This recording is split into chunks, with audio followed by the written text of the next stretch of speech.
মা হলে পরে কত রকমের দায়িত্ব নিতে হয়, তাই না? বাচ্চা ওঠার আগেই নিজেকে উঠে ফ্রেশ হয়ে বাচ্চার স্কুলের জন্য সমস্ত কিছু গোটাতে হয়। পৃথিবীর সকল মায়েরা প্রথম ডিউটিটা মনে হয় এটাই করে। তো অলি রানী কালকে রাত্রেবেলাতে শোয়ার সময় আমাকে আবদার করলো যে আজকে একটুখানি মা লুচি ভেজে দেবে।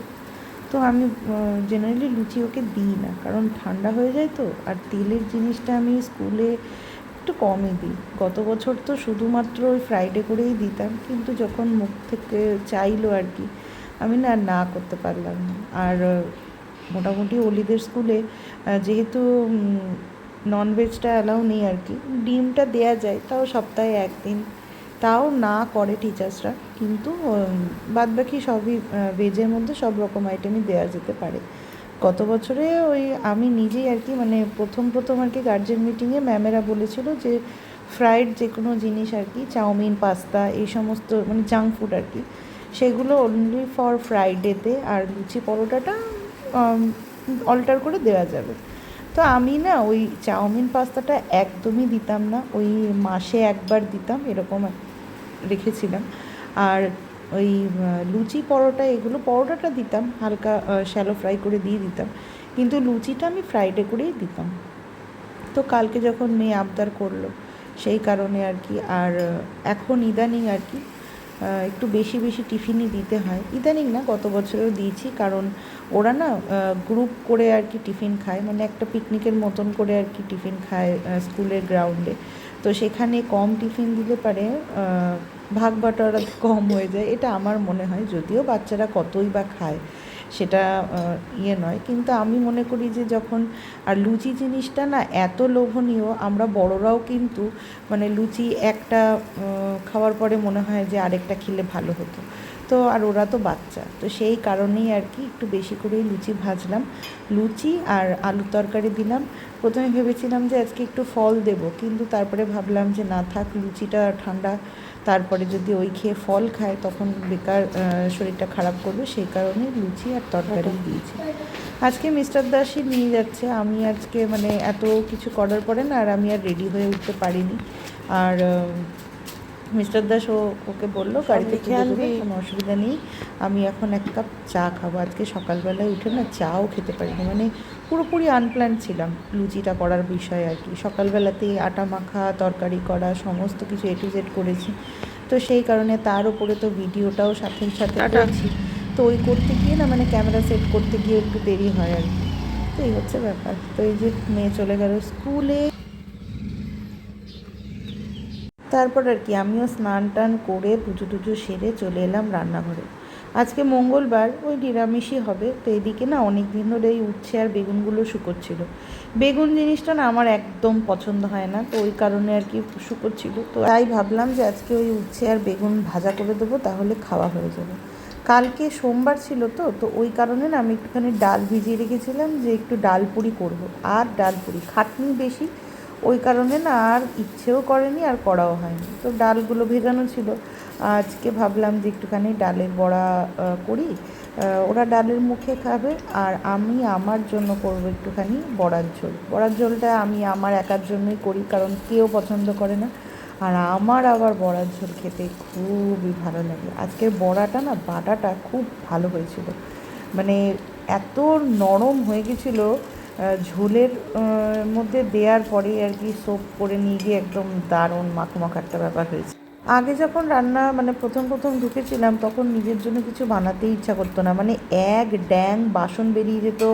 হ্যাঁ, রান্না মানে অল্প রান্নাই এত সময় ধরে করতাম।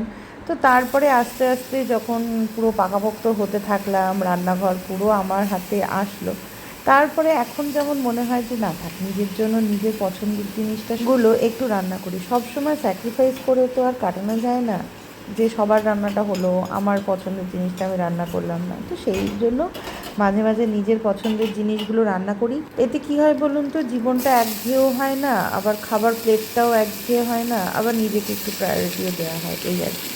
তো ওদিকে আমার বড়ার ঝোল নেমে গেছে, আজকে একটু আলুর দম করেছি, আর এদিকে ওই সজনে ডাঁটা টাটা দিয়ে একটা ডাল করছি।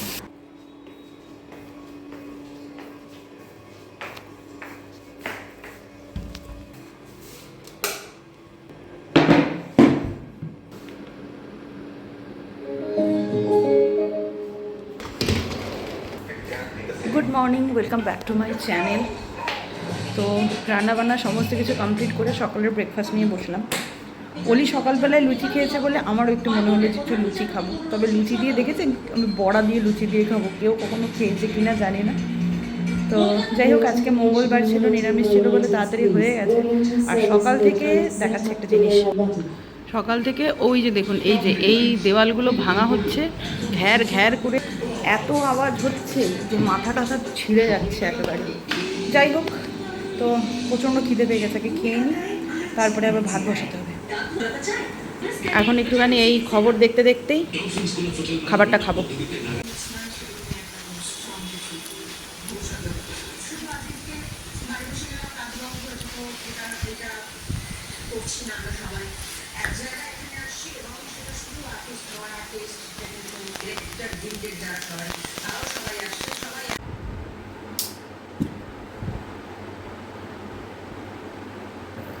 ওকে, আমার খাওয়া দাওয়া হয়ে গেছে, বাড়ির সবারই খাওয়া দাওয়া হয়ে গেছে। অলিকে বললাম তুই একটুখানি শো, অলির আবার 4:30 থেকে পড়াও আছে, ওর ম্যাথ হোমওয়ার্ক হয়নি, তো বললো যে স্কুলের হোমওয়ার্কগুলো করবো। আমি বললাম ঠিক আছে করবি, আপাতত একটু শুয়ে নে আধা ঘন্টা মতন, তারপরে করিস।